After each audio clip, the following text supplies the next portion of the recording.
Hello ಸ್ನೇಹಿತರೆ, ಇವತ್ತಿನ ವಿಡಿಯೋದಲ್ಲಿ ಇವತ್ತಿನ ಕರೆಂಟ್ ಅಫೇರ್ಸ್ ಬಗ್ಗೆ ತಿಳಿದುಕೊಳ್ಳೋಣ. ಭಾರತ-ಯುಕೆ ಸಿಟಾ ಒಪ್ಪಂದ. ಭಾರತ ಮತ್ತು ಯುನೈಟೆಡ್ ಕಿಂಗ್ಡಮ್ನ ನಡುವಿನ comprehensive economic and trade agreement ಒಪ್ಪಂದ ಅಂತಿಮ ಹಂತಕ್ಕೆ ತಲುಪಿದೆ.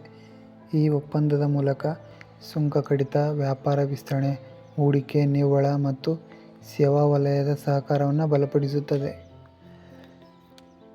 ಪರೀಕ್ಷೆಗಳಲ್ಲಿ ಒಪ್ಪಂದದ ಹೆಸರು ಮತ್ತು ಭಾಗವಹಿಸಿದ ದೇಶಗಳನ್ನು ನೆನಪಿಡಿ, ಇದು ಇಂಪಾರ್ಟೆಂಟ್ ಆಗುತ್ತೆ. ಭಾರತದ ಮೊದಲ ಹೈಡ್ರೋಜನ್ ಚಾಲಿತ ರೈಲು ಸೇವೆ ಆರಂಭ.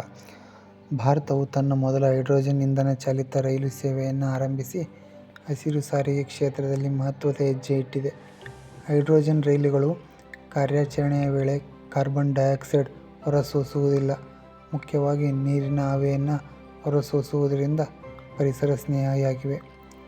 ಈ ಯೋಜನೆಯ ಪ್ರಮುಖ ಉದ್ದೇಶ ಸ್ವಚ್ಛ ಇಂಧನ ಬಳಕೆ, ಮಾಲಿನ್ಯ ನಿಯಂತ್ರಣ ಮತ್ತು ಭಾರತೀಯ ರೈಲ್ವೆಯಲ್ಲಿ ಹಸಿರು ತಂತ್ರಜ್ಞಾನವನ್ನು ಉತ್ತೇಜಿಸುವುದು ಆಗಿದೆ.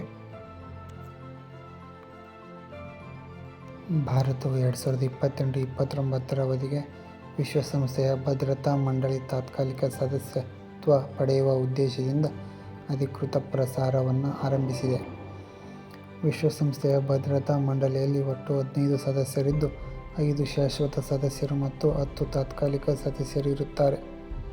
ಭಾರತದ ಪ್ರಮುಖ ಉದ್ದೇಶ ಜಾಗತಿಕ ಶಾಂತಿ, ಭದ್ರತೆ, ಬಹುಪಕ್ಷೀಯ ಸಹಕಾರ ಹಾಗೂ ಅಭಿವೃದ್ಧಿಶೀಲ ರಾಷ್ಟ್ರಗಳ ಧ್ವನಿಯನ್ನು ಬಲಪಡಿಸುವುದು. ಇದರ ಮುಖ್ಯ ಕಚೇರಿ ನ್ಯೂಯಾರ್ಕ್ನಲ್ಲಿದೆ. ಇದರ ಪರ್ಮನೆಂಟ್ ಮೆಂಬರ್ಸ್ ಯಾರೆಂದರೆ USA, UK, ಫ್ರಾನ್ಸ್, ರಷ್ಯಾ ಮತ್ತು ಚೀನಾ. 5ನೇ ಬಿಮ್ಸ್ಟೆಕ್ ರಾಷ್ಟ್ರೀಯ ಭದ್ರತಾ ಸಲಹೆಗಾರರ ಸಭೆ. ನೇಪಾಳದಲ್ಲಿ 5ನೇ ಬಿಮ್ಸ್ಟೆಕ್ ರಾಷ್ಟ್ರೀಯ ಭದ್ರತಾ ಸಲಹೆಗಾರರ ಸಭೆ ನಡೆಯಿತು. ಸದಸ್ಯ ರಾಷ್ಟ್ರಗಳ ರಾಷ್ಟ್ರೀಯ ಭದ್ರತಾ ಸಲಹೆಗಾರರು ಸಭೆಯಲ್ಲಿ ಭಾಗವಹಿಸಿದರು. ಭಯೋತ್ಪಾದನೆ, ಸೈಬರ್ ಭದ್ರತೆ, ಸಮುದ್ರ ಭದ್ರತೆ ಹಾಗೂ ಅಂತಾರಾಷ್ಟ್ರೀಯ ಸಂಘಟಿತ ಅಪರಾಧ ತಡೆಗೆ ಸದಸ್ಯ ರಾಷ್ಟ್ರಗಳು ಸಹಕಾರ ಬಲಪಡಿಸಲು ಒಪ್ಪಿಗೆ ಸೂಚಿಸಿದವು. ಈ ಸಭೆಯು ಬಿಮ್ಸ್ಟೆಕ್ ರಾಷ್ಟ್ರಗಳ ನಡುವೆ ಗುಪ್ತಚರ ಮಾಹಿತಿ ವಿನಿಮಯ, ಗಡಿ ಭದ್ರತೆ ಹಾಗೂ ಪ್ರಾದೇಶಿಕ ಭದ್ರತಾ ಸಹಕಾರ ಹೆಚ್ಚಿಸಲು ಮಹತ್ವದ ವೇದಿಕೆಯಾಗಿದೆ. ಇದರ ಸ್ಥಾಪನೆ 1997ರಲ್ಲಿ. ಇದರ ಪ್ರಧಾನ ಕಚೇರಿ ಬಾಂಗ್ಲಾದೇಶದ ಢಾಕಾದಲ್ಲಿ. ಇದರಲ್ಲಿರುವ ಸದಸ್ಯ ರಾಷ್ಟ್ರಗಳು 7. ಪೂರ್ಣ ಹೆಸರು bay of Bengal initiative for multisectoral technical and economic cooperation. ಭಾರತ-ಜಪಾನ್ ವ್ಯಾಪಕ ತಂತ್ರಜ್ಞಾನದ ಮತ್ತು ಆರ್ಥಿಕ ಪಾಲುದಾರಿಕೆ. ಭಾರತ ಮತ್ತು ಜಪಾನ್ ನಡುವಿನ ವ್ಯಾಪಕ ತಂತ್ರಜ್ಞಾನ ಮತ್ತು ಆರ್ಥಿಕ ಪಾಲುದಾರಿಕೆ ಕುರಿತು ಉನ್ನತ ಮಟ್ಟದ ಚರ್ಚೆಗಳು ನಡೆದವು.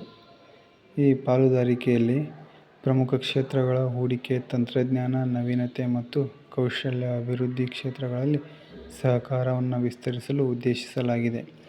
ರಕ್ಷಣಾ, ಸೈಬರ್ ಭದ್ರತೆ, ಹಸಿರು ಇಂಧನ ಮತ್ತು ಹೊಂದಾಣಿಕೆ ಸರಪಳಿ ಕ್ಷೇತ್ರಗಳಲ್ಲಿ ಸಹಕಾರಕ್ಕೆ ಒತ್ತು ನೀಡಲಾಗಿದೆ. ಇಂಡೋ-ಪೆಸಿಫಿಕ್ ಪ್ರದೇಶದಲ್ಲಿ ಶಾಂತಿ, ಸ್ಥಿರತೆ ಮತ್ತು ನಿಯಮಾಧಾರಿತ ವ್ಯವಸ್ಥೆಯನ್ನು ಬಲಪಡಿಸುವ ನಿಟ್ಟಿನಲ್ಲಿ ಎರಡೂ ದೇಶಗಳು ಬದ್ಧವಾಗಿವೆ.